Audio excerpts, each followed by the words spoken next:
Jangan kaget kalau minggu depan antrean di SPBU bakal mengular lebih panjang dari biasanya, atau lebih buruk lagi, tulisan Pertalite habis ada di mana-mana. Isu kelangkaan ini bukan cuma soal bensin, tapi soal ancaman jutaan orang Indonesia yang bakal dipaksa turun kelas secara ekonomi dalam semalam. Pertanyaannya, apakah dompet Anda sudah siap menghadapi hantaman harga yang bakal ikut melonjak? Minggu depan mungkin bukan sekadar pergantian hari biasa. Bukan sekadar awal pekan yang diisi rutinitas berangkat kerja, mengantar anak sekolah, atau menjalankan usaha kecil yang selama ini menjadi penopang kehidupan keluarga. Ada satu isu yang pelan-pelan berubah menjadi kecemasan nyata di tengah masyarakat, yaitu kabar mengenai Pertalite yang semakin sulit didapat. Dan kalau skenario itu benar-benar terjadi, dampaknya mungkin jauh lebih besar daripada sekadar antrean panjang di SPBU. Karena ketika bahan bakar yang selama ini menjadi penyangga mobilitas jutaan orang mulai langka, yang sedang dipertaruhkan bukan hanya kendaraan yang berhenti berjalan, melainkan kemampuan masyarakat untuk mempertahankan kualitas hidupnya. Yang lebih mengkhawatirkan, banyak orang mungkin belum menyadari bahwa mereka sedang berdiri di ambang sebuah fenomena yang disebut para pengamat ekonomi sebagai turun kelas secara massal. Pertamax tembus 16.000 lebih per liter. Dalam waktu yang sama, jutaan kendaraan mulai bergerak ke jalur yang sama, berburu bahan bakar subsidi yang kuotanya tidak ikut bertambah. Hasilnya mulai terlihat di berbagai daerah. Antrean semakin panjang, keluhan semakin ramai, dan kekhawatiran perlahan berubah menjadi pertanyaan besar yang sulit diabaikan. Kalau pengguna Pertamax terus beralih ke Pertalite, apakah stok bahan bakar subsidi masih cukup untuk menampung semuanya? Karena jika jawabannya tidak, maka minggu depan mungkin bukan sekadar soal bensin yang sulit dicari. Ini bisa menjadi awal dari fenomena turun kelas massal yang diam-diam sedang terjadi di depan mata kita. Dan yang menarik, sebagian besar masyarakat mungkin belum menyadari bahwa mereka sedang berada di tengah perubahan ekonomi yang dampaknya jauh lebih besar daripada sekadar urusan mengisi tangki kendaraan.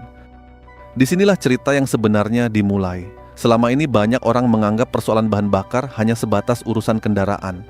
Padahal kenyataannya jauh lebih kompleks. Bahan bakar adalah darah yang mengalir di dalam sistem ekonomi.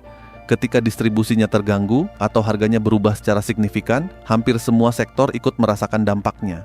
Dari pedagang kecil di pasar, pengemudi ojek online, kurir paket, petani, nelayan, hingga pekerja kantoran yang setiap hari harus menempuh perjalanan puluhan kilometer. Semua terhubung oleh satu kebutuhan yang sama, yaitu energi untuk bergerak. Ada satu fakta yang jarang dibahas secara terbuka. Ketika harga Pertamax naik, yang terjadi bukan hanya bertambahnya pengeluaran bagi pengguna Pertamax. Yang terjadi adalah perpindahan konsumen dalam jumlah besar ke Pertalite. Fenomena ini sebenarnya sangat wajar. Coba bayangkan seseorang yang setiap minggu menghabiskan puluhan liter bahan bakar. Ketika harga per liter naik beberapa ribu rupiah, selisih itu mungkin terlihat kecil bagi sebagian orang. Tetapi dalam satu bulan jumlahnya bisa mencapai ratusan ribu rupiah. Dalam satu tahun, nilainya bahkan bisa setara dengan biaya sekolah, cicilan, atau kebutuhan rumah tangga lainnya. Maka ketika daya beli sedang tertekan dari berbagai arah, banyak orang memilih mengambil jalan yang menurut mereka paling rasional, yaitu beralih ke bahan bakar yang lebih murah. Masalahnya, kuota Pertalite tidak otomatis bertambah hanya karena jumlah penggunanya meningkat. Disinilah paradoks mulai muncul. Pemerintah ingin subsidi tepat sasaran, namun pada saat yang sama, semakin banyak masyarakat yang merasa perlu mengakses subsidi tersebut karena tekanan ekonomi yang mereka rasakan. Akibatnya, jumlah orang yang ingin menikmati bahan bakar murah terus bertambah, sementara kapasitas yang tersedia tetap terbatas. Situasi ini ibarat sebuah perahu yang dirancang untuk membawa sejumlah penumpang tertentu, tetapi setiap hari semakin banyak orang yang mencoba naik karena merasa tidak punya pilihan lain. Yang lebih menarik lagi adalah fenomena yang oleh banyak pengamat disebut sebagai gejala turun kelas ekonomi. Istilah ini memang terdengar keras, tetapi kenyataannya cukup relevan dengan kondisi saat ini. Turun kelas bukan berarti seseorang tiba-tiba jatuh miskin dalam semalam. Prosesnya seringkali berlangsung perlahan dan nyaris tidak terasa. Awalnya hanya mengurangi makan di luar, kemudian menunda liburan. Setelah itu membatalkan rencana membeli barang baru. Lalu mulai mencari alternatif yang lebih murah untuk berbagai kebutuhan sehari-hari. Sampai akhirnya, pola hidup yang dulu dianggap normal berubah karena tekanan ekonomi yang terus meningkat. Dalam konteks bahan bakar, gejala itu terlihat sangat jelas. Orang yang sebelumnya nyaman menggunakan Pertamax mulai beralih ke Pertalite. Orang yang dulu tidak pernah memperhatikan harga bensin sekarang menghitung setiap liter yang masuk ke tangki. Bahkan ada yang mulai mengurangi perjalanan yang sebenarnya penting hanya untuk menghemat pengeluaran. Jika fenomena ini terjadi pada jutaan orang secara bersamaan, maka itu bukan lagi persoalan individu. Itu adalah sinyal ekonomi yang patut diperhatikan. Dampaknya tentu tidak berhenti di SPBU.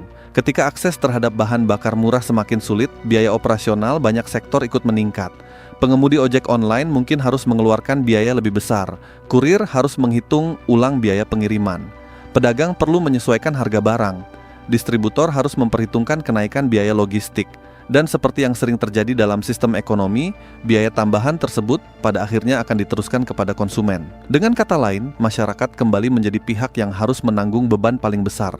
Inilah yang membuat persoalan bahan bakar menjadi sangat sensitif, karena dampaknya menyentuh hampir semua aspek kehidupan. Harga sayuran di pasar tidak hanya ditentukan oleh hasil panen petani. Harga tersebut juga dipengaruhi oleh biaya distribusi. Harga ikan tidak hanya bergantung pada hasil tangkapan nelayan, tetapi juga pada biaya solar yang digunakan kapal untuk melaut. Bahkan harga barang kebutuhan sehari-hari yang terlihat sederhana sekalipun sebenarnya memiliki komponen biaya transportasi yang cukup besar. Kalau kondisi ini terus berlanjut, maka kita mungkin akan melihat pola yang sudah berulang kali terjadi dalam sejarah ekonomi. Ketika biaya energi meningkat, daya beli masyarakat melemah. Ketika daya beli melemah, konsumsi menurun. Ketika konsumsi menurun, pertumbuhan ekonomi ikut melambat. Memang tidak terjadi secara instan, tetapi efeknya perlahan menyebar seperti gelombang yang bergerak dari satu sektor ke sektor lainnya. Namun, di tengah semua kekhawatiran itu, ada satu hal yang perlu kita pahami. Panik tidak pernah menjadi strategi yang baik. Justru ketika situasi mulai tidak pasti, kemampuan beradaptasi menjadi jauh lebih penting daripada sekadar mengeluh. Yang tidak kalah penting adalah menjaga pola pikir tetap rasional. Di era media sosial, kabar mengenai kelangkaan seringkali menyebar lebih cepat daripada fakta sebenarnya. Akibatnya, banyak orang langsung panik dan melakukan pembelian berlebihan. Padahal tindakan seperti itu justru memperburuk situasi di lapangan. Karena itu, penting untuk tetap mengandalkan informasi dari sumber resmi dan tidak mudah terpancing oleh rumor yang belum tentu benar. Mungkin minggu depan Pertalite benar-benar langka, mungkin juga tidak separah yang dikhawatirkan. Tetapi satu hal yang pasti, tantangan ekonomi ke depan kemungkinan tidak akan menjadi lebih mudah. Karena itu, yang paling penting bukan sekadar menunggu apa yang akan terjadi, melainkan mempersiapkan diri menghadapi berbagai kemungkinan yang ada. Sebab krisis bahan bakar pada akhirnya bukan hanya soal mesin yang membutuhkan energi, tetapi juga tentang bagaimana keluarga-keluarga Indonesia menjaga keseimbangan keuangan mereka di tengah biaya hidup yang terus bergerak naik. Menurut kalian, apakah fenomena semakin banyaknya pengguna Pertamax yang beralih ke Pertalite merupakan hal yang wajar di tengah tekanan ekonomi saat ini? Atau justru menunjukkan bahwa daya beli masyarakat sedang mengalami penurunan yang lebih serius daripada yang terlihat di permukaan? Tulis pendapat kalian di kolom komentar. Gua ingin mendengar pandangan kalian dari berbagai daerah dan latar belakang yang berbeda. Kalau kalian suka konten seperti ini, jangan lupa tekan tombol like, bagikan video ini kepada teman dan keluarga, dan subscribe Sekilas Uang agar tidak ketinggalan pembahasan ekonomi, keuangan, dan isu-isu penting lainnya yang berdampak langsung pada kehidupan kita sehari-hari. Karena di zaman yang penuh ketidakpastian seperti sekarang, informasi yang tepat bisa menjadi salah satu bentuk perlindungan terbaik yang kita miliki.